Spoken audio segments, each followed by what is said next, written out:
Ito yung sinasabi ko na, kahit dadalawang statement yan, makakagawa tayo ng iba't ibang propositions or conditions or scenario, gano'n. Ito yung ating hanapin ang truth value nito. Halimbawa, ang given natin ay ganito. Ah, Paano ba natin babasahin ito? Okay. Ah, if kasi ito'y if then eh, 'di ba? If then, sabi natin, if P, then the quantity the quantity of P or not R. Okay, so ganun ang basa niyan. Okay, so paano natin mahahanap ang kanyang truth value? Truth value nito. Okay, nagkaroon kasi ng grouping ito. Ibig sabihin, meron nasa sa loob na grupo. Okay, yung P or not R. Para rin itong sa mathematics, sa algebra, na when there is a parenthesis dun sa PEMDAS, unahin muna nating isimplify yung nasa sa loob mismo ng parenthesis bago natin makuha. So, ganito yan. Titignan nyo. Ito yung ating possible values ng P and Q. Okay. Kung makikita natin, bakit ba merong R yan? Sorry.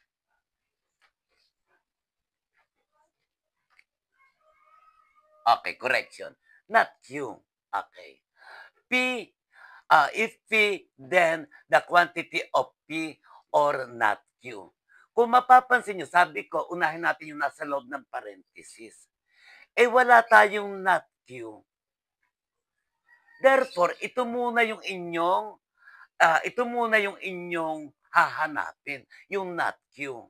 Pag nahanap na natin yung not Q, okay, mahahanap na natin yung P or not Q. So, ganyan yan. Ito muna yung ating kukuhanin, yung not Q. Pag nakuha na natin not Q, makukuha na natin yung nasa loob ng parenthesis. Di ba sabi ko sa inyo, unahin muna yung nasa loob ng parenthesis.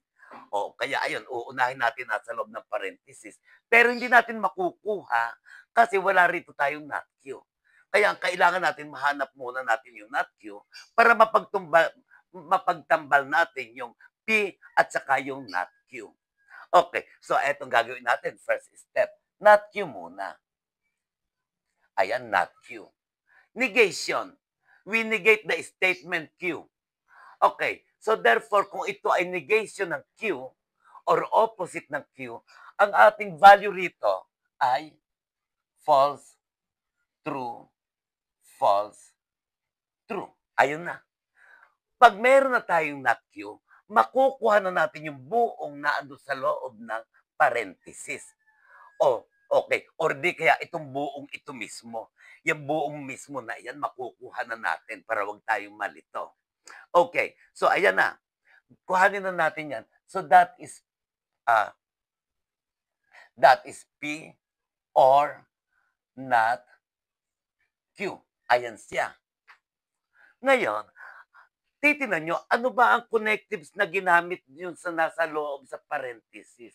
Ang ginamit doon ay ang connective or. Eto yung, dito natin i-apply yung ating ginawa kanina. Yung rule number 3. Kapag ang ginamit ay or ang statement na ito ay disconjunction na.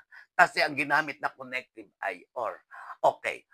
Alin ang column na pagtutumbasin natin to find the value? Siyempre, meron na banggit na P. Therefore, itong column na ito at alin ang not Q, etong column na ito. Silang dalawa ang ating ipagtatambal using the connective or. Okay, so pagtambalin natin yan. Ano nga ang rule sa or? Basta't may true, true na. Iisa ang false dyan kung both statements are false. Okay, so true, false, may true, therefore this is true. Okay? True, true, ay di lalong true. Okay? And then, false, false, yun ang sabi ko, kung walang true, ibig sabihin that is false. Okay? And then, false, true, merong true, therefore that is true. Ayun na. So, yun ang rule natin sa connective or. Okay. Basta't may true, true na. Okay. Basta't may true. Kung both are false, yun lang, nag-iisa lang ang false. Okay. Ayan, meron na tayo nito. Meron na tayo nito. This value will stand as one para siyang isang statement na o para siyang tumutukoy sa isang unit na lang.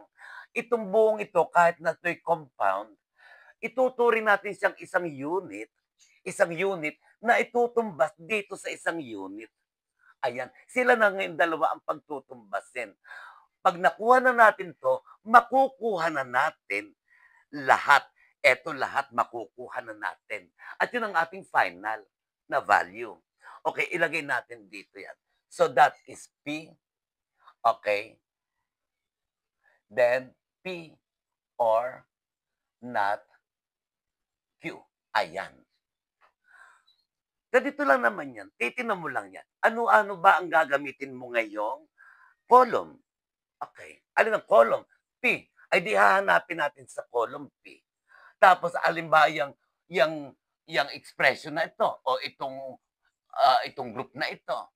Aling column? Ay siyempre eto. Okay. So therefore, yung dalawa na yan ang inyong pagtatambalin.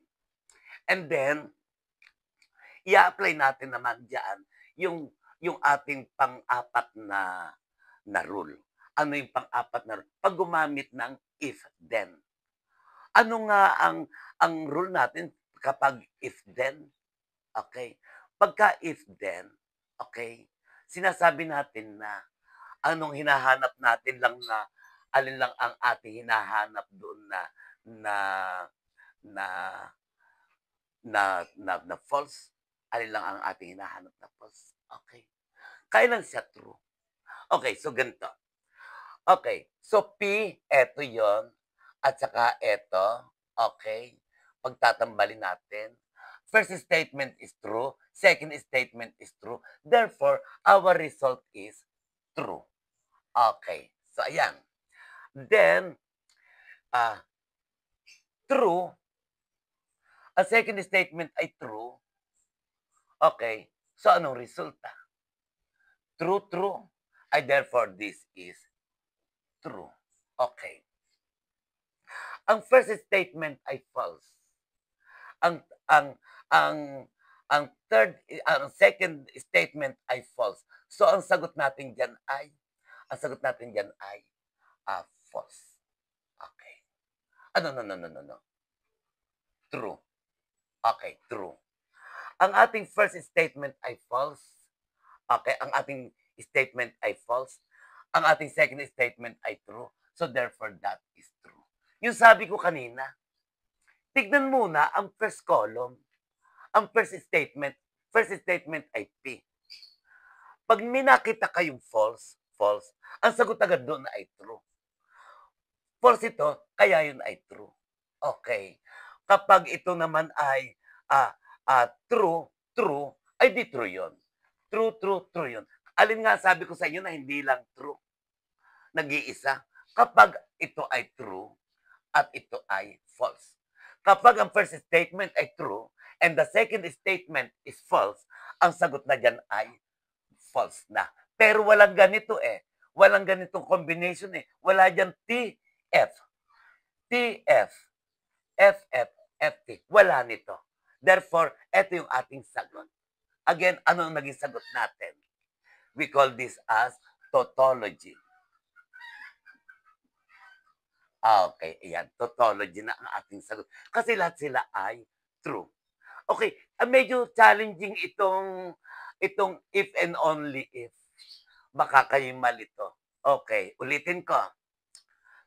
First statement, tingnan lang kung ang first statement P, yung may false, automatic true na doon. Okay? Kapag ito ay true, tingnan ang second. Pagka ang second ay true, true yun. True yun. Kailan lang hindi nagiging true. Kung ito'y true, tapos ito'y nagkataong false, kung ito'y true, tapos ito'y nagkataong false, ang magiging sagot natin doon ay false. Kasi ito yung combination na only false. Yun, true, false. Okay, so ganun ang mangyayari dyan. Okay. So, ang ating resulta ay tautology. Okay, kunwari ganyan. Ang kahulugan niyan, huwag kayong malilito. Huwag muna itong tingnan. Yung munang nasa loob ng parenthesis. Okay? Yung nasa loob muna ng parenthesis. Yun muna ang ating isi-simplify. Ito ay if Q, then not B.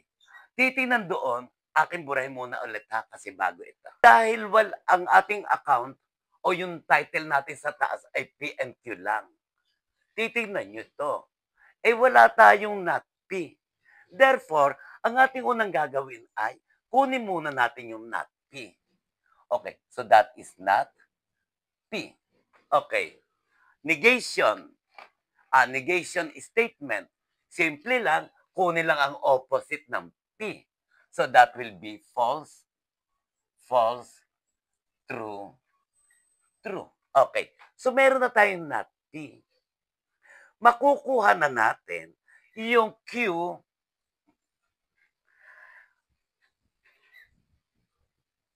Makukuha na natin to. If Q, then it is not P. Parang ganon. If it is Q, then, if Q, then not P. Kasi meron na tayong not P. Ito ngayon ang pagtutumbasin natin, yung second column at saka yung 3 column para makakuha tayo ng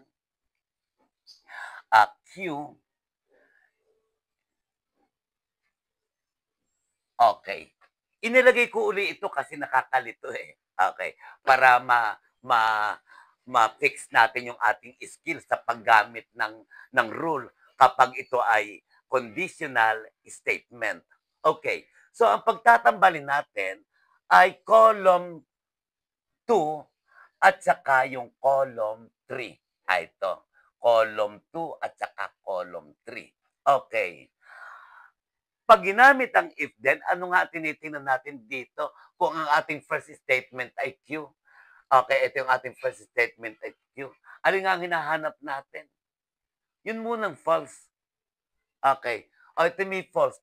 Kasi, pag daw false ang first statement, sa if and only if, ang kanyang value ay true na. Ayun pa, may false pa ulit. Ay di, true ulit yan. Tapos, alin lang ang false? Yung mayroong TF. Pag kami nakita kayong TF na ganyan. Okay. So, ito, true. True. Tapos, ito ay F, TF. Therefore, yan ay false. Okay. Ito na may 3, ay 2, ay true. Ito ay true. Therefore, that is true. Okay. Ayun na. Ito lang. Huwag nating makita to kasi ito ay false. TF. Ayun nga. TF, false. Okay, false, automatic, true. True, pero true din, true yon. Okay, F, automatic na true. Okay. So, that's it. Ayun. Meron na tayo nito. Meron na tayo nito. Pero napapansin nyo, ito ay ininegate. Mismong itong compound na ito ay negated, ininegate. Therefore, hindi pa natin makukuha ito. Ito, hindi pa natin makukuha ito. Kasi dapat ininegate muna natin ito. So, ganun dapat maging systematic kayo. So, kukuhanin natin ang negation nito. So, that will be, okay, ayan siya. Then, Q, not P. Okay, ayan siya. Q, not P. Okay. Okay, Q, not P. Okay. Ayan na siya. Ininegate natin. Madali na kasi may given naman tayo eh. Meron naman tayong if Q, then not P. Ininegate lang ito. Babalik na rin lang natin to. So that will be true, false, false, false. Ayun, negated na sila. Negated na. Okay. And then, meron na tayong negated na nito. Na-negate na natin yan. Okay, Q. P. Okay, makukuha na natin 'tong buo na ito. Yang if and only if.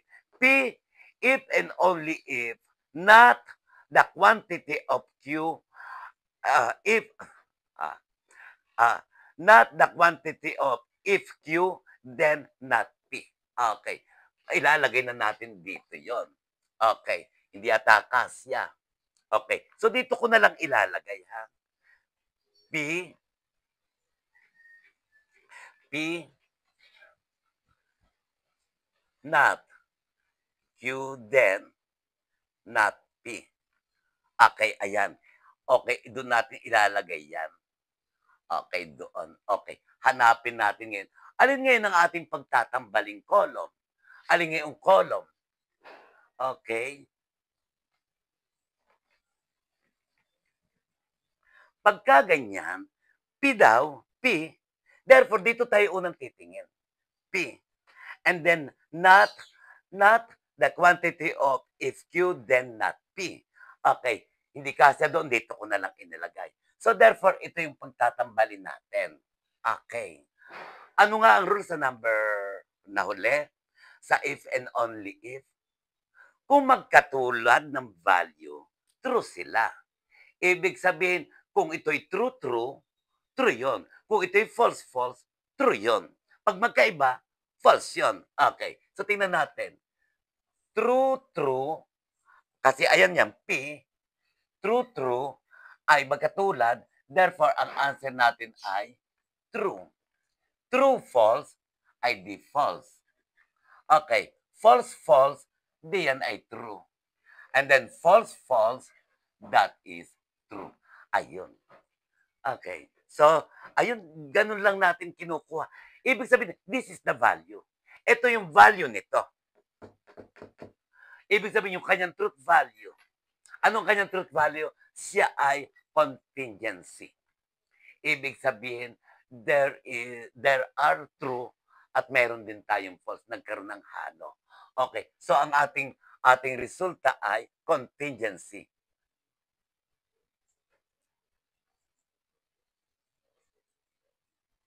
Okay, contingency. Kasi sabi ko nga, kapag ito ay lahat ay true, tautology. Kapag lahat ay false, contradiction. Kapag halo, may true or false, contingency. Okay, gawin naman natin yung tatlo naman ang ating statements. Okay. Nakakagulat kasi tatlong statements, pero hindi, yun din yun.